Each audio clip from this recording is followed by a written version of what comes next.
Okay guys, so you're here today to see the top 3 sweeteners that are the best for a keto diet. If that's why you've tuned in, don't go away.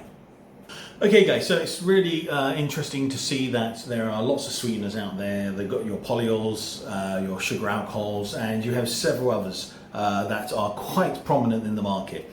Now, the number one is going to be obviously the one that is the most conducive for a keto diet, and it has to tick all the boxes. So without further ado, let's get on to number 1.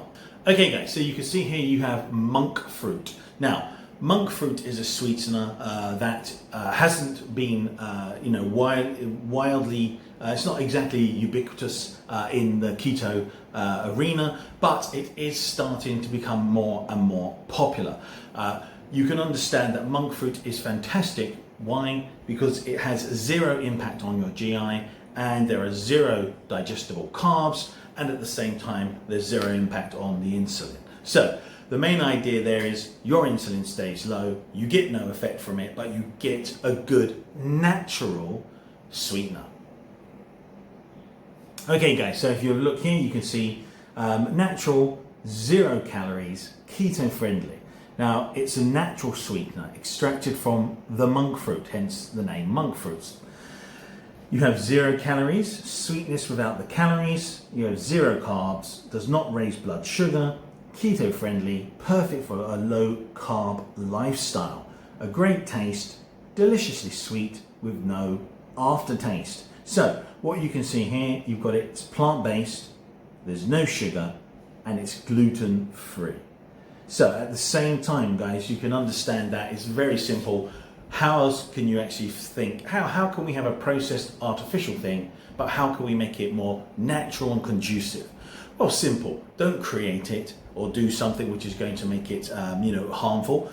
Take it from a fruit. So this way you're going to get a natural sweetener, but it naturally does not impact on the human body. So guys, it's a fantastic option there, monk fruit. Now, you can find that monk fruit is present in a lot of things, certain keto bars, and you can shop around to find it.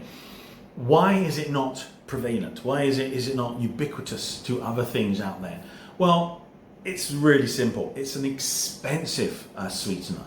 So that's the problem that we face at the moment, and the more you hunt for monk fruit, the more manufacturers will buy monk fruit and the more the price will lower. So that's the main idea. Go for the clean, healthy option. The one which, if you need a sweetener, is going to be the one that has 0 impact on your body and makes a fantastic keto.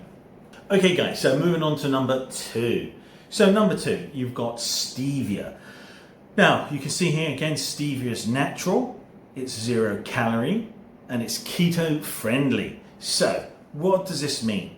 Well, if it's natural, you can see over there the stamp, 100% natural, and it's plant based. So when you see this, usually we understand that it's been taken from a process which includes nature, rather than being processed and chemically made in a lab or in some other way delivered to you, which is going to be harmful.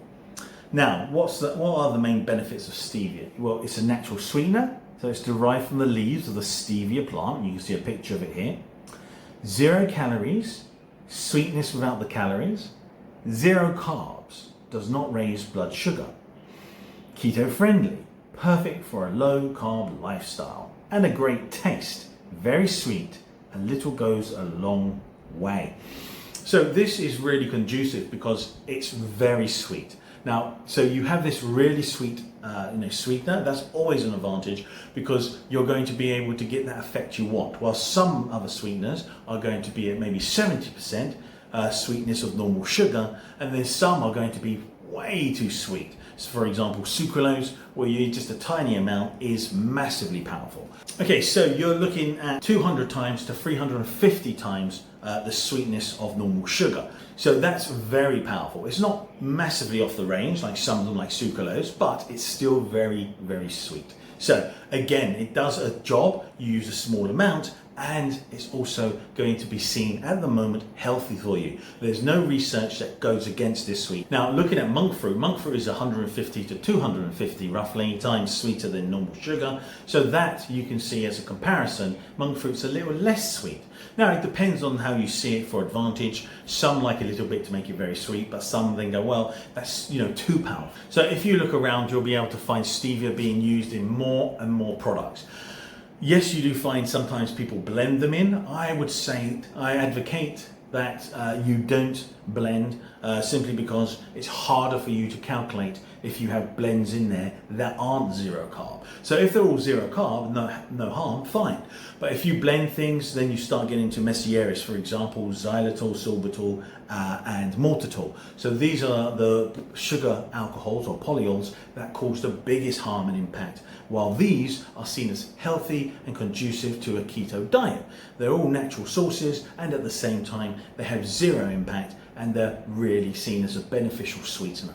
So stevia, I think, is a lot more prominent than monk fruit, and it's been a bit more popular, spread around, I think, the market rather than, monk fruit, simply because it seems to be a bit more acceptable and being, well marketed. And I think, again, it's probably might be a little bit less expensive than monk fruit. Okay, guys, so moving on to number 3. Okay, guys, so you can see allulose. So allulose is a sweetener which is quite interesting.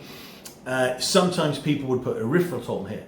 Now, erythritol is a sugar alcohol, so I won't put it here. Not because it isn't great, it does do fantastic benefits, but there is one piece of research on erythritol, whereas it is seen as the darling or the best of the sugar alcohols or polyols, but it does have a 2023 piece of research talking about, coinciding with cardiovascular events and problems with your platelets. So, I mean, you might want to look into that. With these, they don't seem to have any issues that I've seen so far in research. So this is why I would say this is definitely number 3. What's the idea here? So the keto-friendly sugar alternative, sweetness you love without the sugar. About 90% fewer calories. Allulose has about 90% fewer calories than sugar. Very low impact on blood sugar. Does not significantly raise blood sugar or insulin.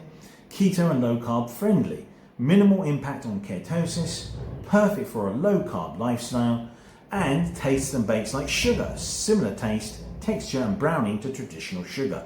No current cardio concerns. Unlike some sweeteners, allulose has no known cardiovascular red flags. So that's why it's there. So it might not be better at the impact as erythritol, but it has got the upper hand on the health side. There's no red flags for it. So you've got understanding monk fruit, stevia, allulose. These ones are all conducive, the top 3 to be used in your keto diet. Now, again, you can go out and do your own research. Go look at the 3 I've said. You'll find exactly the exact same information. These guys are healthy for you. There's absolutely no way that you're going to have any problems with these to date. So again, keep your eyes open, guys. It's always conducive to look for things that are healthy and those that aren't. So on the other side, you understand you can go and have a look at the 3 worst sweeteners, and those ones are going to be quite obvious. They're going to spike your blood sugar. They're going to give you carbohydrates. And that's the problem. That's why we have to identify them clearly for you guys on your keto diet. Okay, guys, so again, I hope you liked the video. Thumbs up, please, and subscribe.